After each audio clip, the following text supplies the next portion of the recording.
بازار فروش قورباغه کجاست؟ اگه قورباغه پرورش بدم کجا باید بفروشم؟ به کی باید بفروشم؟ اصلا کدوم قسمت از بدن قورباغه تجاریه؟ این یکی از سوالهای خیلی خیلی پرتکرار در تماس‌هایی که علاقه‌مندان سرمایه‌گذاری در زمینه پرورش صنعتی قورباغه با ما میپرسن. حقم دارن. واسه بعضی شبهه برانگیزه. هممون میدونیم که از نظر دین اسلام مصرف گوشت قورباغه مجاز نیست.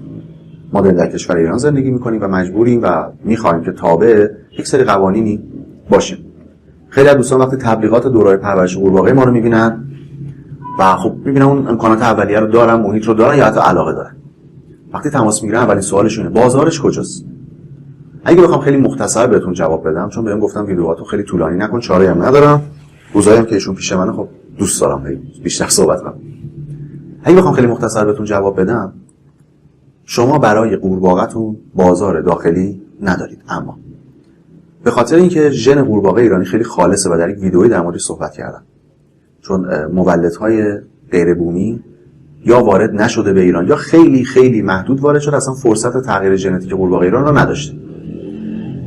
پس به خاطر خلوص ژنتیکیش گوشت قورباغه شما میتونه در هر جایی بجز ایران به خاطر مسائل شرعی خواستار زیاد داشته باشه. یعنی افرادی هستن که به دلایل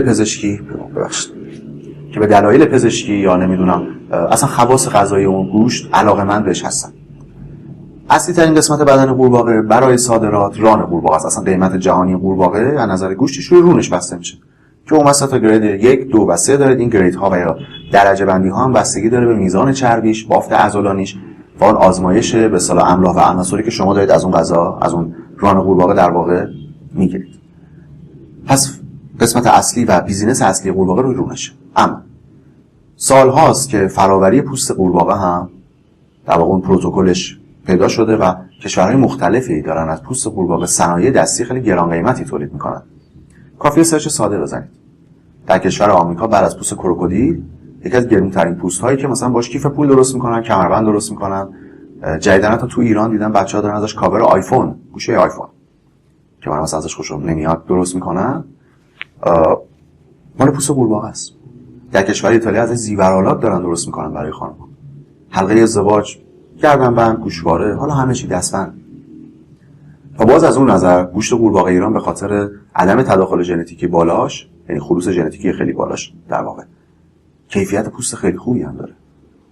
تا چند وقت پیش اصلا در ایران ما فراوری پوست قورباغه رو با مفهوم نداشتیم. امروز تا جایی که میدونم این اتفاق افتاده و حتی شما میتونید پوست قورباغه‌تون رو داخل هم به کارخانجات معتبر به اصطلاح صنایع چرم و یا فراوریش بفروشید. یه نکته دیگه و در پایان ویدیو بهتون میگم دوستان، یه بازار دیگه هم دارید. بازارش یه مقدار پیچیده‌تره، ولی اگر بتونید با تیم‌های جوینت بشید که تخصص در بیوشیمی دارن و یا زیست شناسی، فرقی نمی‌کنه، از قورباغه یک سری مواد زیستی و بیوشیمیایی بسیار بسیار با ارزش داره استخراج میشه. در این زمینه خب کشورهای غربی خیلی پیشرفتن. یعنی فقط به گوشت قورباغه فکر نمی‌کنن، به پوستش فقط فکر نمی‌کنن. یعنی یک سری مواد زیستی و به قول ما بیوشیمیایی بسیار با ارزش رو از بدن قورباغه استخراج میکنن و از این مواد در تولید داروهای انسانی و یا دامپزشکی دارن استفاده میکنن. ورود به این حیطه یه مقدار سخت‌تره، به خاطر اینکه اگه میخوای به این حیطه وارد بشی یا باید خود تحصیلات آکادمیک رو در اون زمینه داشته باشی و یا باید با تیم‌های جوینت بشی و شریک بشی که بتونی کار انجام بدی و برات از قورباغه‌های تولیدی اکسترکت بگیرن، مواد استخراجی به اصطلاح بگیرن. خب طبیعتاً یه رقم سرمایه‌گذاری بالاتر جانبی هم میخواد. تجهیزات خاصی میخواد، ابزار خاصی میخواد، محیط‌های خیلی خاصی خواهد خواست. پس به عنوان بیس قضیه و بدوکار بهتون پیشنهاد نمی‌کنم. پس اگه می‌خوای بدونید بازار فروش قورباغه کجاست، 3 جا شد. گوشتش که بیشتر روی رانش فقط و فقط برای صادرات باید فکر بکنید. پوستش که داخل کشور هم میتونید عرضه کنید به اون کارخانجات و شرکت‌های فراوری و یا صادر بکنید و در نهایت به عنوان سرمایه‌گذاری تکمیلی خیلی های تک، یعنی تکنولوژی برتر و پرسود روی استخراج مواد جانبی از قورباغه‌های تولیدیتون. بابت توجهتون ممنونم. همراه با ایشون بارکا خانم ازتون خداحافظی میکنم. حالا شانس من امروز لباس سیاه هم پوشیدم، ایشون هم سیاه، چششو میبنده، فکر کنم مثلا کلا معلومه. مراقب خودتون باشید و این پست رو با دوستانی که مثل خودتون دوستان خردمندانه سرمایه‌گذاری کنن به اشتراک بذارید. ممنون و متشکرم. بابا جان